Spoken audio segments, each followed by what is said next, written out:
সেদিন আমার আম্মু আমার বয়ফ্রেন্ডকে বলছে, আচ্ছা তুমি কি চশমা পরো? আমার বয়ফ্রেন্ড বলছে, জি আন্টি।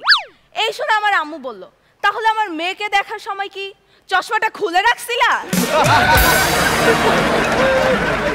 সেদিন আমি একটা চাকরির ইন্টারভিউ দিতে গেলাম। তখন আমাকে জিজ্ঞেস করলো, শালা কয় প্রকার? আমি বললাম 4 প্রকার। বললো কি কি? তখন আমি বললাম যে বউয়ের ভাইকে বলে শালা, অ্যান্ড যেখানে বাচ্চারা পড়ালেখা করতে যায় ওইটা হচ্ছে পাঠশালা। অ্যান্ড আপনি যদি আমাকে এখন চাকরির ইন্টারভিউতে না নেন তাহলে আপনি হচ্ছেন শালা শালা। সেদিন আমিন ভাইয়ের ফোন এলো, ব্যাংক থেকে ফোন করেছে। তো আমিন ভাইকে তখন বলছে যে আপনি প্রতি মাসে যদি 2000 টাকা করে দেন তাহলে বৃদ্ধ হওয়ার পর আপনি 5 কোটি টাকা পাবেন। এই শুনে আমিন ভাই বলল, আপনি প্রতি মাসে আমাকে 5 কোটি টাকা দেন, আমি মরার আগ পর্যন্ত 2000 দিয়ে যাব।